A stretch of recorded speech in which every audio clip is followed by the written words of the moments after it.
नितिन गडकरी एक ऐसा नाम है कि नरेंद्र मोदी जी की सरकार में केंद्रीय मंत्री होने के बावजूद भी विपक्ष के नेता उनकी इतनी ही इज्जत करते हैं जो जिसके वो मुस्तहिक हैं, यानी कि जो वो डिज़र्व करते हैं। और इसमें भी कोई दो राय नहीं है कि भारत के अंदर जब कभी भारतीय जनता पार्टी को ये दिखाना पड़ेगा कि हमने बहुत सारा काम किया तो नितिन गडकरी के विभाग की तरफ नज़र डालना उनकी मजबूरी होगी। ये तमाम हाईवेज़ जो आप देखते हैं, ये बात अलग है कि जो सड़क जो निर्माण विभाग है उस पर कितना कर्जा क्या नहीं है उसको हम बाद में बात करेंगे, लेकिन हाईवेज़ की अगर बात करें तो नितिन गडकरी का नाम बिल्कुल प्रमुखता से उभरता है। उन्होंने अपनी शंका व्यक्त की है, हालांकि उनका पार्टी में क्या स्थान है इसके बारे में भी इस एपिसोड में थोड़ा सा बात कर लूँगा। उनकी एक नई ताज़ी बात आई है, मन की पीड़ा आई है या हकीकत आई है, ये आप देखें। एनबीटी ने छापा कि इस दुनिया में सबसे तेज़ी से बढ़ने वाली 5वीं सबसे बड़ी अर्थव्यवस्था है हम, यानी कि भारत को बोलते हैं वो। हम गरीब आबादी वाले अमीर देश हैं, हमारा देश समृद्ध है, लेकिन गरीब जनता भूखमरी, बेरोज़गारी, गरीबी, महंगाई, जातिवाद, छुआछूत और अन्य समस्याओं का सामना कर रही है।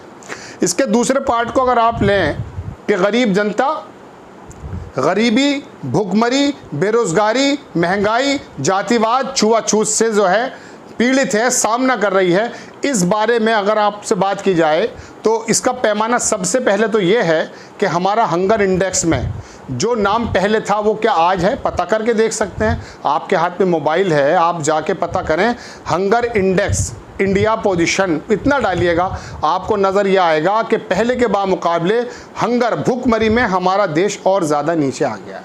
और ख़ाली हंगर की बात क्यों करूं मैं, इतने इंडेक्सेस बाहर से आते हैं। फ्रीडम हाउस अगर ये बताता है कि आंशिक रूप से आज़ाद है भारत पहली बार, तो वो भी वही कहता है। लेकिन एक नया चलन ये शुरू हो गया है कि नरेंद्र मोदी जी या भारतीय जनता पार्टी के विरुद्ध खिलाफ कोई एक बात अगर कहता तो उसको एक बेहतरीन ट्रोल आर्मी है वो ये कह देती ये तो एंटी नेशनल है, ये हमारे देश के ख़िलाफ़ है। अंदर का अगर बंदा कहता है तो वो तो पाकिस्तानी हो जाता है अगर मुस्लिम नाम है, और रवीश कुमार है तो उसे रवीशुद्दीन कर देते हैं। यानी कि आपकी अगर गलती कोई बताएगा या आप पर किसी भी तरह की नीतियों पर कोई उंगली उठाएगा तो वो एंटी नेशनल हो जाएगा, राष्ट्र विरोध में बोलने वाला हो जाएगा, उसको टुकड़े टुकड़े गैंग में शामिल कर दिया जाएगा। यानी कि आपके पूरे कार्यकाल में कोई भी दाग नहीं है, यही तो समझाना चाहते हैं। लेकिन अब ये पार्टी के बड़े नेता नितिन गडकरी का नाम कितना इज्जत से लिया जाता है विपक्ष में भी, इसके बारे में तो आप अंदाज़ा इस बात से कर सकते हैं कि भावी प्रधानमंत्री रूप में भी उनको देखते हैं बहुत से लोग। आरएसएस में भी रहे, भारतीय जनता पार्टी के अध्यक्ष भी रहे, बेदाग काम रहा। और सबसे पहले 95 से 99 के बीच की बात मैं आपको बताऊं कि मुंबई से लेके मैं समझता हूं शायद वो अहमदाबाद की रोड थी पहला हाईवे, इन्होंने ही अपने कार्यकाल में कम पैसों में पूरा करके दिखाया था। और इनको सड़क बनाने का बेहतरीन तजुर्बा है। परिवहन मंत्रालय भी जो दिल्ली की बसेस हैं उसके अंदर भी चेंजेस इन्होंने किए, तमाम चीज़ें। लेकिन अब आकर इनकी पीड़ा है इस बात को लेकर के कि भारत बहुत मालदार देश होने के बाद, 5वीं अर्थव्यवस्था बनने के बाद भी इन चीज़ों से परेशान है। अब वो समृद्ध क्यों हैं वो मैं बता देता हूँ आपको। वो समृद्ध इसलिए है कि 2014 से पहले हमारे जो अडानी जी हैं उनकी टोटल संपत्ति 60,000 करोड़ रुपया थी। आज कितनी हो गई है, अगर मैं पुरानी 15 दिन पुरानी बात आपसे कहूँ, 10 लाख करोड़ से ज़्यादा हो गई, 11 लाख करोड़ हो जाएगी तो कोई दिक्कत नहीं है। पूरी दुनिया में दूसरे नंबर के सबसे बड़े अमीर आदमी कौन है, अडानी जी। 2014 में कहाँ थे, क्या हुआ, लेकिन इन्हीं की बेसिकली अर्थव्यवस्था मजबूत हुई है। अब मैं आपको बताता हूँ इनकी पहली बात, चूँकि ज़रूरी नहीं है कि नितिन गडकरी अगर अपना दर्द बयान कर रहे हैं तो सारी बातें सही कहेंगे।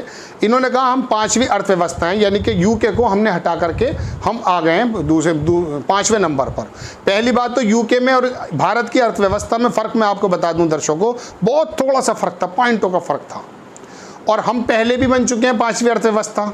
लेकिन पर कैपिटल इनकम अगर आप इंग्लैंड के आदमी की देखेंगे और हमारी देखेंगे तो होश उड़ जाएंगे, ज़मीन आसमान का फ़र्क है।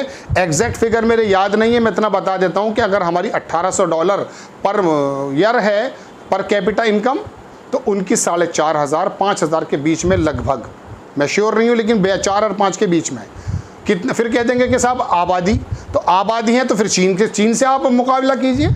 चीन से मुकाबला क्यों नहीं करते, 23-22 ट्रिलियन की इकोनॉमी हो रही है वो, और हम 3 पर अटके हुए हैं। 5 ट्रिलियन की आपने बात बता रखी। अब मैं बात बताता हूँ दर्शकों 5वीं अर्थव्यवस्था की बात। ये मेरी बात पूरी लगभग हो गई है। ये ढिंडोरा पीटा जाता कि हम 5वीं अर्थव्यवस्था हो गए, बिल्कुल ये बात मानी जाएगी, इसमें कोई दो राय नहीं। ये बात अलग है, हम पहले भी हो चुके हैं। अब सुनिए, हमारा जो टोटल गणना कहते हैं काउंटिंग, 5वीं अर्थव्यवस्था हम कैसे बने, ये जो है मॉनेटरी फंड हो, आरबीआई हो या कोई सा भी मूडी वगैरह, कितनी भी इंटरनेशनल जो एजेंसीज हैं जो ये बताती हैं, वो हमसे जो डाटा लेती हैं सरकार से, वो खुद डाटा कलेक्ट करने वाली कंपनी नहीं है। वो सरकार जो डाटा देती है उसी के मुताबिक बता देते हैं कि आप 5वें पर हैं या आप 4थे पर हैं।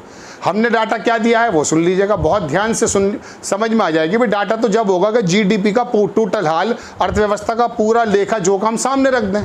अब देखिए, 100% जो हमारा रोजगार है उसमें 94% जो रोजगार है वो हमारा सूक्ष्म, समझ गए, जो लघु उद्योग है उसके अंतर्गत आता है। और हमारा 97% रोजगार जो जनरेट करता है ये सूक्ष्म उद्योग ही करते हैं, जो बिल्कुल ख़त्म है और ये काउंटेबल नहीं है ई कॉमर्स में। ई कॉमर्स इसको कहते हैं जो पढ़े लिखे लोग नौकरी कर रहे हैं, जो जीडीपी बड़ी बड़ी कंपनीज हैं, उनका तो डाटा इनके पास है, उनकी टोटल आबादी, जो उनकी आबादी इन द सेंस के कितना वो लोग रोजगार पैदा कर रहे हैं, 6 से 10%। बाकी 90% जो है उसका तो डाटा इसके अंदर इन्वॉल्व नहीं है और वो बुरी तरह से पिटा हुआ है। वो कैसे पिटा हुआ ये भी मैं आपको बता देता हूँ। देखिए, ई कॉमर्स जो पढ़े लिखे लोग अब डिपार्टमेंटल स्टोर में नौकरी कर रहे हैं ना, ये लोग, और ठेली वाले, आप ठेली वाले तो समझिए सूक्ष्म के अंदर आते हैं, जो मिनी माइक्रो इकोनॉमी होती है उसके अंतर्गत आते हैं। और हमारा जो डाटा दिया गया है वो ई कॉमर्स के लोगों का दिया गया है, जिसके अंदर सिर्फ 23 मिलियन लोग 1991 में थे। कब थे? 1991 में 23 मिलियन लोग थे। कौन बात बता रहे हैं? ये अरुण कुमार, जेएनयू के बड़े प्रोफेसर हैं, अर्थशास्त्र के बारे में ज्ञान रखते हैं, आप जाके गूगल पे चेक कर सकते हैं।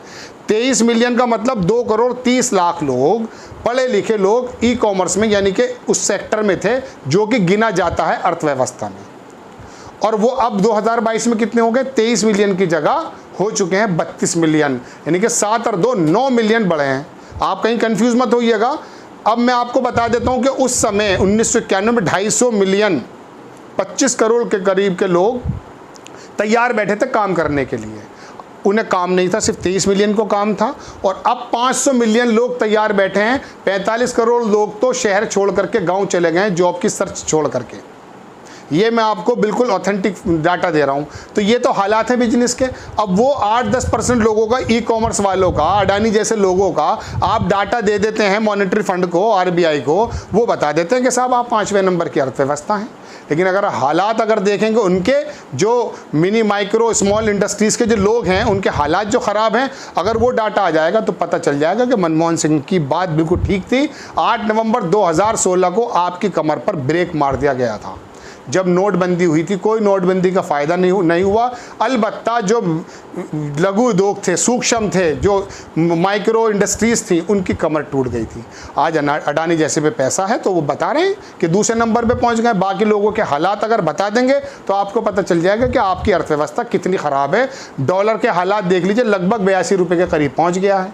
13 बिलियन हमारा जो फॉरेन रिजर्व था उसमें से खर्च करके रुपया ख़रीदा गया है। 640 बिलियन डॉलर हमारा फॉरेन रिजर्व में था, जो आज 550 या 540 बिलियन रह गया है। राइटर्स की रिपोर्ट है, देख सकते हैं आप।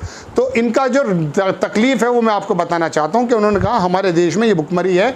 ये वाली बात नज़र आनी चाहिए उन लोगों को जिनके समझ में ये बात आ गई कि मोदी जी हैं तो सब कुछ मुमकिन है, सब कुछ चंगा सी है, जबकि ज़मीनी हालात कुछ और हैं। आपको खबर कैसी लगी अपनी राय कमेंट्स बॉक्स में ज़रूर दीजिए। चैनल को सब्सक्राइब कीजिए, शेयर कीजिए। नेक्स्ट टाइम किसी खबर के साथ आता हूँ। जय हिंद।